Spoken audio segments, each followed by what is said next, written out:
Bom dia, boa tarde, boa noite. Não sei que hora que vocês estão vendo esse vídeo. Quem vos fala é o Jonathan e o nosso grupo ficou responsável por falar sobre a lipólise, a beta-oxidação de ácido graxo e a proteólise, que a gente pega o aminoácido e transforma em energia. Nosso grupo é composto pela Giovana, eu, Jonathan, né? Luiz Felipe, João Pedro, Lucas Dantas, Amanda, Gustavo, Isabela, Maria Clara Versiani e Marcos Paulo. Para a gente dar início a esse estudo, a gente precisa falar um pouco do metabolismo anaeróbico, né? O que seria esse metabolismo anaeróbico? Ele é a produção de energia na presença de oxigênio. Ele também ocorre dentro da mitocôndria e tem uns substratos que são utilizados para essa produção. Primeiro, a gente tem um carboidrato, certo? A proteína, que é a proteólise e a gliconeogênese, e os lipídios, que são a beta-oxidação ou a lipólise. A gente tem que deixar bem claro que uma pequena quantidade de gordura, mais conhecido também como ácido graxo, é capaz de gerar muita energia, aproximadamente 108 ATPs. A primeira forma de obtenção de energia que nós vamos falar é a lipólise, que seria a oxidação dos ácidos graxos de cadeia longa a acetil-CoA para a produção de energia. Quando a gente faz exercícios muito prolongados, a gente tem maior duração do esforço, né? E, consequentemente, um consumo maior de lipídios como fonte de energia, já que vai uma hora esgotar o glicogênio e não vai ter, a glicose não vai ter essa reposição. Mas a gente tem que pensar também que com o maior consumo de ácidos graxos livres, né, de gordura, a gente tem uma poupança também do glicogênio muscular. A gordura é uma forma muito abundante de energia no nosso corpo e ela fica armazenada no adipócito, né, no tecido adiposo, ali naquela gota de gordura. E para liberar essa gordura, a gente precisa da hidrólise do triglicerídeo, que é uma molécula que é formada por um glicerol e 3 ácidos graxos. Quando nós ficamos há muito tempo sem comer, a gente vai usar essa gordura para produzir energia. Então, aí sim que entra a lipólise. Quando a gente faz alguma refeição, esse excesso de glicose, né, que vai ter no sangue, ele se transforma em moléculas de glicogênio e gordura. E como eu disse, em períodos longos de jejum, a gente vai ter que desmanchar esses depósitos. Para isso, né, na lipólise, a gente vai contar com a lipase sensível a hormônios, a LHS. Ela tem esse nome porque ela pode ser alterada por alguns hormônios, como a insulina, que aí no caso inibe, né, a atividade da lipase, a adrenalina e o glucagon, que estimula essa atividade dessa enzima. E quando essa enzima age sobre o triglicerídeo, ela acaba liberando a molécula de glicerol, né, e a molécula de ácido graxo aqui. Com a liberação dessas duas moléculas, né, os ácidos graxos livres eles serão oxidados no processo que a gente chama de beta-oxidação. Essa beta-oxidação é um processo metabólico que vai utilizar esse ácido graxo, né, que fazia parte do triglicerídeo. E nesse processo a gente vai ter a liberação sucessiva de fragmentos dos ácidos graxos livres. Então, ali nessa cadeia carbônica grande, vai saindo de pouquinho em pouquinho um pouco da cadeia carbônica, né? E esses fragmentos, eles são o acetil-CoA e íons de H+. Para ocorrer esse processo de beta-oxidação, o ácido graxo ele tem que estar na mitocôndria. Então, uma vez que ele está livre, ele vai para essa organela e para ele poder entrar nessa organela, ele vai precisar da ajuda dessa enzima aqui, ó, a carnitina. Então, aqui ele vai ter a ajuda dela para poder entrar na mitocôndria, né, já que são moléculas grandes, e aí sim ele vai poder sofrer essa oxidação. A oxidação, né, do ácido graxo depende do oxigênio que a gente obtém quando respira. Então, se não tiver esse oxigênio nessa beta-oxidação, não vai ser possível dividir, né, ter essa liberação desses fragmentos de ácidos graxos livres. E esse processo, né, de separação de fragmentos e liberação de acetil-CoA e de íons H+, ele continua sendo repetido até que essa molécula de AGL, ou ácidos graxos livres, seja completamente degradada. Os ácidos graxos livres, eles vão ser oxidados em praticamente 3 fases. Nessa primeira fase, a gente vai ter a beta-oxidação, né, que a gente vai ter essa molécula grande de ácido graxo, uma cadeia carbônica grande, e aí vai liberar acetil-CoA e H+. Na segunda etapa, esse acetil-CoA, que é derivado desses ácidos graxos, ele vai entrar numa via de oxidação final muito comum, né, com o acetil-CoA derivado da glicose, que é procedente da glicólise e da oxidação do piruvato. Também aqui a gente vai ter o ciclo do ácido cítrico, que é uma degradação dos grupos carbônicos do acetil-CoA e a liberação do CO2. A terceira fase, né, ela vai contar com o NADH e o FADH2, que foram produzidos na primeira e na segunda etapa, e são transportadores de elétron. Então, aqui a gente vai ter a fosforilação do ADP em ATP e, consequentemente, produção de energia por meio desse ácido graxo que foi oxidado e formou acetil-CoA e íons de H+. Então, vou falar da formação dos corpos cetônicos. A síntese dos corpos cetônicos é predominante especialmente durante o jejum, e à medida que esse jejum se prolonga ainda mais, essa síntese se torna cada vez mais aumentada. Então, nós tendemos a ter uma síntese maior desses corpos cetônicos durante o jejum mais longo. E o fígado é o principal órgão encarregado da síntese desses corpos cetônicos. Para isso, ele utiliza acetil-CoA. O acetil-CoA ele vem, nesse caso, especialmente da oxidação de ácidos graxos, ou seja, do processo de beta-oxidação. Inicialmente, esses ácidos graxos que geraram acetil-CoA vão ser utilizados ali dentro do ciclo de Krebs para a síntese de ATP. Mas chega um certo momento que, como aquela quantidade de acetil-CoA está muito elevada, a quantidade da coenzima A livre dentro da célula hepática está diminuindo cada vez mais. A oxidação de ácidos graxos também vai tender a diminuir por conta disso. Por isso, o fígado encontra uma forma também de manter essa oxidação de ácidos graxos, liberando a coenzima A para fazer essa oxidação. E uma das formas é sintetizando corpos cetônicos.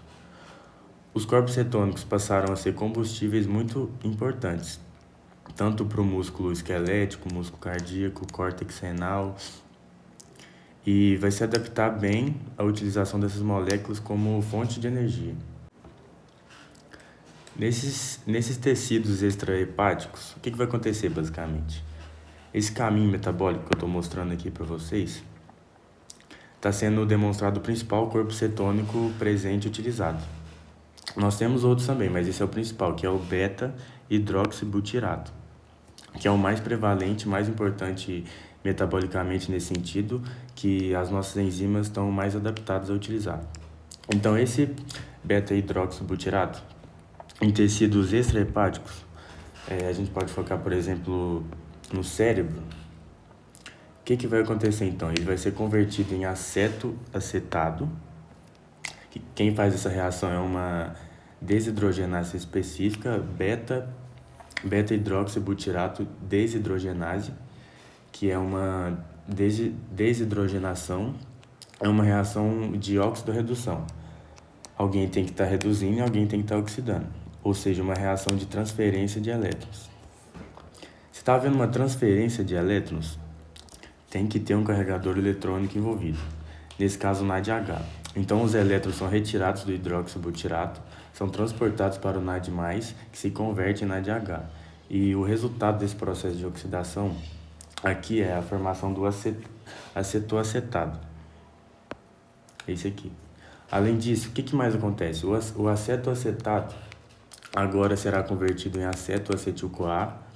Quem catalisa essa reação é uma transferase chamada de beta-cetoacetiltransferase. Ela também é popularmente chamada de tioforase, que é outro nome dado a essa enzima. Então, ela faz essa reação utilizando coenzima A, vindo do succinil succinil-CoA, que é um intermediário do ciclo de Krebs.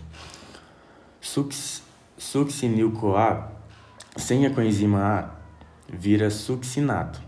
E essa coenzima A é passada ao acetoacetato. E logo em seguida, o que a gente tem? A terceira etapa, catalisada pela tiolase. Cuidado para não confundir essa que eu acabei de falar com a tioforase. A tiolase cliva ela, separa essa molécula, entra uma nova coenzima A e agora a gente tem duas acetil-CoAs disponíveis.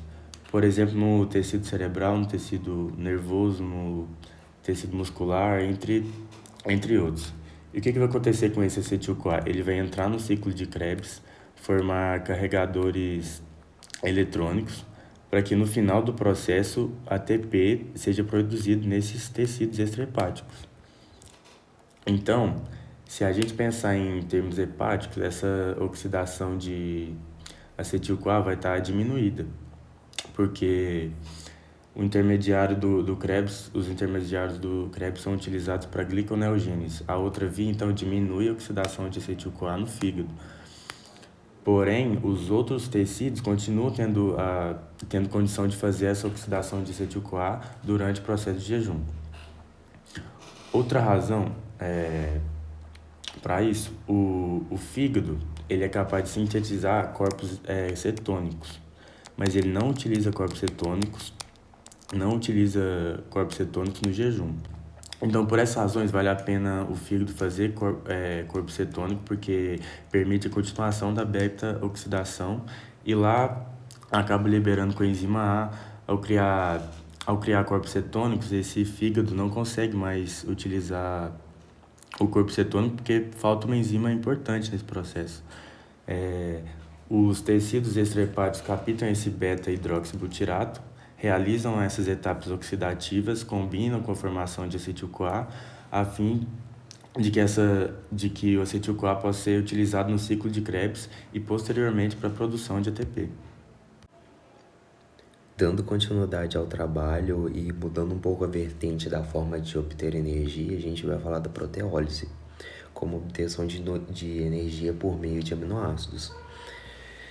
E tem um ponto importante que a gente deve entender. Quando que a gente consegue essas proteínas? Primeiramente, como, né? A gente consegue através da alimentação, que proteínas são encontradas em carnes e alguns grãos, como soja, grão de bico. E ela não é armazenada no organismo, porque a proteína ela tem uma função, ela tem função estrutural, ela tem função enzimática, então essa proteína ela não fica armazenada igual tecido adiposo. Ela tem uma função ali e quando ela é requisitada, ela vai servir para produzir energia. Primeiramente, a gente tem que entender como que forma a quebra da glicose. A glicose ela tem diversos processos até chegar no piruvato, né? A gente obtém glicose da nossa alimentação e a gente também tem as nossas reservas no corpo, que é o glicogênio, né? Que ocorre a glicose fosfarase e forma-se a glicose 6-fosfatos, que no final de todo esse processo vai formar piruvato. Guarda esse nome, que esse nome é importante. Proteólise, né? O que é proteólise? Ela pode ser definida como uma reação de hidrólise das ligações de peptídeo entre os aminoácidos, né? E a gente fala que glicose é um conjunto de aminoácidos, uma proteína. Aí aqui a gente tem a proteína, que vai ocorrer a proteólise e vai ter a liberação de aminoácidos. Esse aminoácido tem alguns caminhos, né? Tem o caminho do turnover, que vai fazer uma ressíntese de proteína, e também esse aminoácido ele pode ir para a transaminação. Essa transaminação vai pegar um grupo amina, que está no aminoácido, e vai fazer a transição para dessa amina ligar a outro aminoácido. E de resultante vai ser um alfa cetoácido, que é uma fonte de glicose. E também a gente tem a desaminação, que vem de destruir.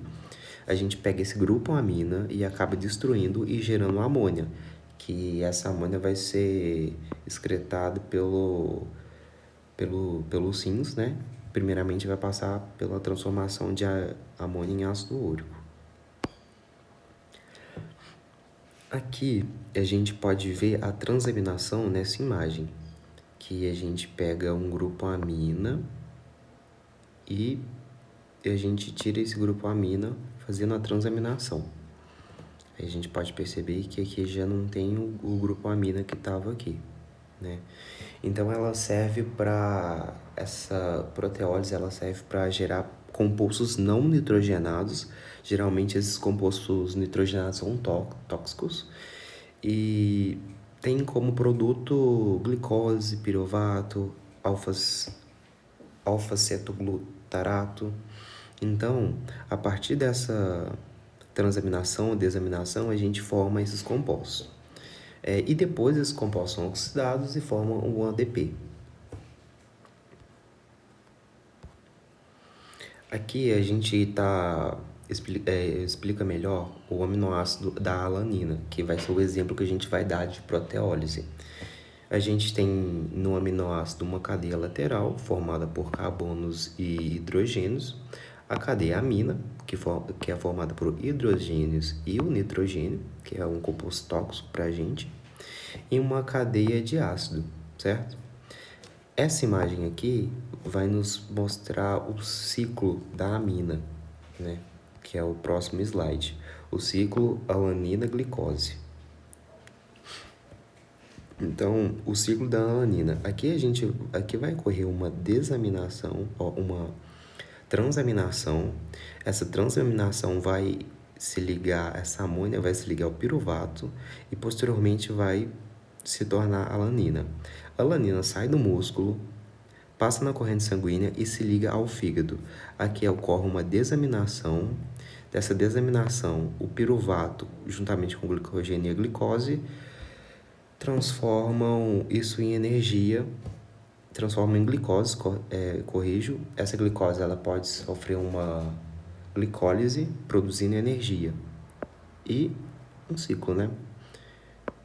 Glicose, a transaminação, o piruvato se liga na amônia, que se transforma em alanina, passa para a corrente sanguínea, vai para o fígado, onde ocorre o processo de desaminação. Após ter explicado esse ciclo, eu fiz um compilado de todos os processos, né? No músculo, durante uma atividade muscular intensa. O que seria essa atividade muscular intensa? Primeiro, a gente tem processos que a gente vai produzir energia, primeiro a glicólise, depois a proteólise e, por fim, a gente vai ter a proteólise, né? A gente tem a glicólise, a lipólise e, por fim, a proteólise. Então, a gente vai usar a proteína como fonte de energia como se fosse no último caso, que geralmente o estado do paciente está normo ou hipoglicêmico, a concentração de insulina no sangue é baixa e ocorre um desbloqueio da proteólise, onde que vai estar ocorrendo essa proteólise a partir dessas condições. Mas não quer dizer que não vai produzir proteólise, não vai ter proteólise sem estar nessas devidas condições. Vai ter proteólise, mas em uma menor quantidade, correto? Então, no músculo, durante uma atividade muscular intensa, o músculo esquelético se decompõe proteínas para gerar energia, resultando da formação de aminoácidos, que é o processo de proteólise. Quebra a proteína em aminoácidos, incluindo a alanina, que é um aminoácido específico que a gente falou no ciclo anterior. A alanina é formada a partir do piruvato, um produto da glicólise, e por meio de reações de transaminação. Então, a alanina, voltando no slide anterior, a alanina ela é formada por piruvato, que é resultado do processo da quebra da glicose, certinho?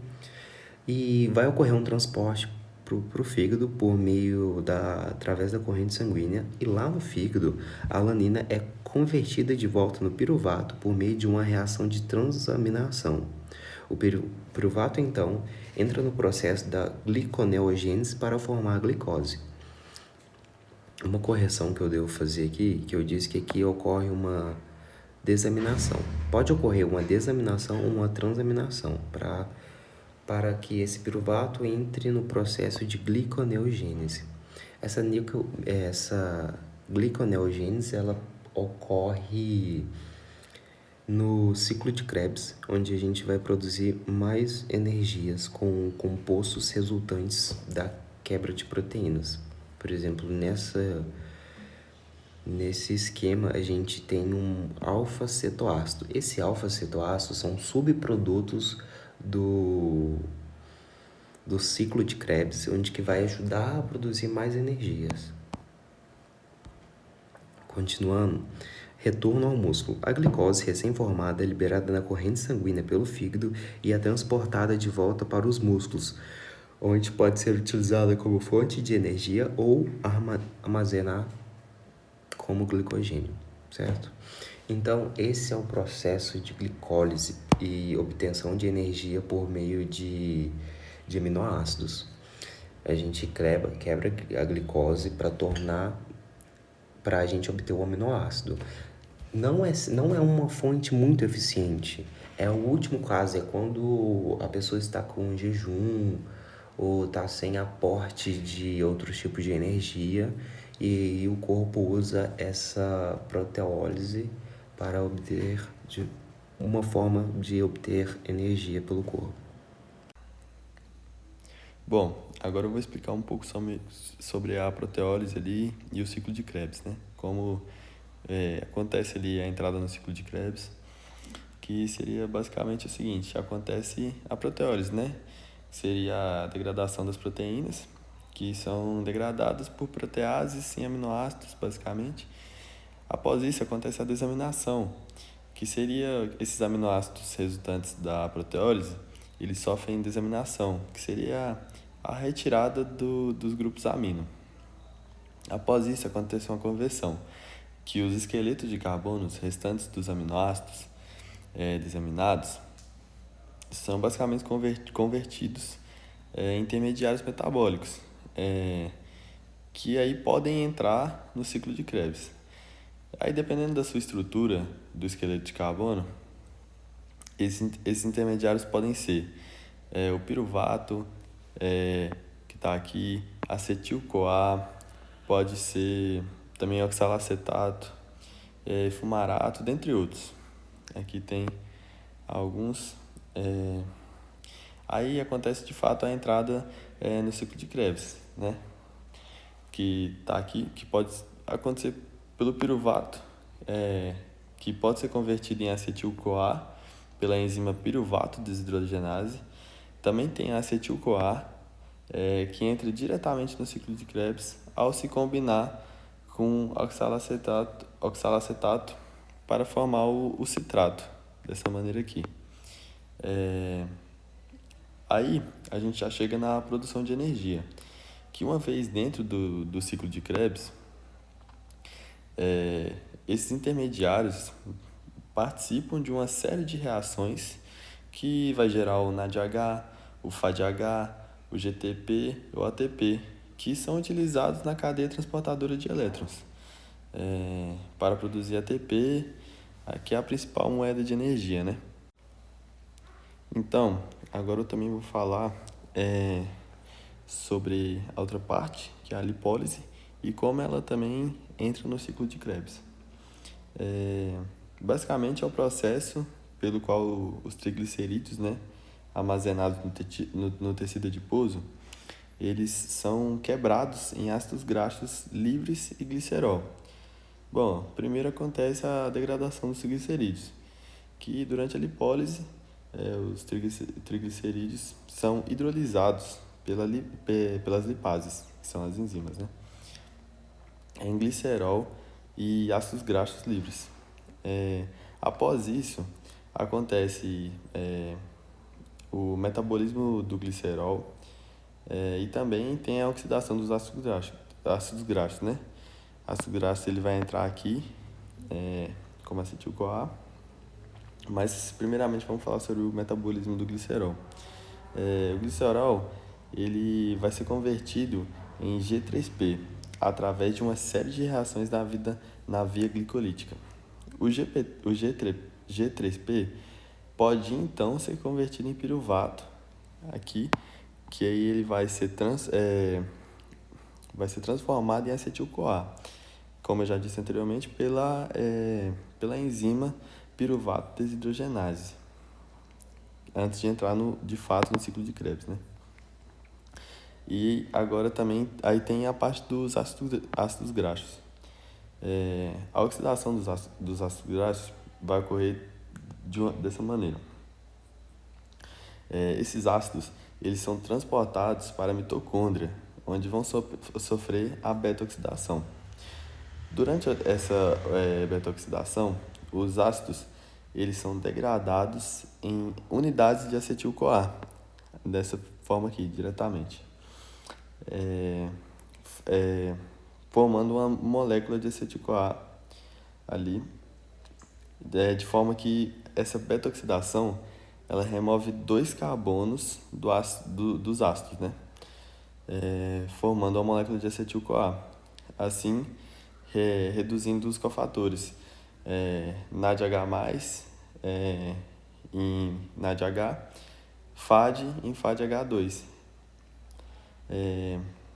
A entrada no ciclo de Krebs acontece da maneira que o acetil-CoA, gerado pela beta-oxidação dos ácidos graxos, entra no ciclo de Krebs ao se combinar com oxalacetato, dessa maneira transformando em citrato. No ciclo de Krebs, o acetil-CoA é completamente oxidado, resultando também na produção de CO2, NADH, FADH2, IGTP ou ATP. Aí, de fato, na produção de energias, os NADH e FADH2, produzidos tanto na beta-oxidação quanto no ciclo de Krebs, são utilizados na cadeia transportadora de elétrons para gerar ATP, que, como dito anteriormente, é a principal moeda de energia, né, do nosso corpo. E é basicamente isso.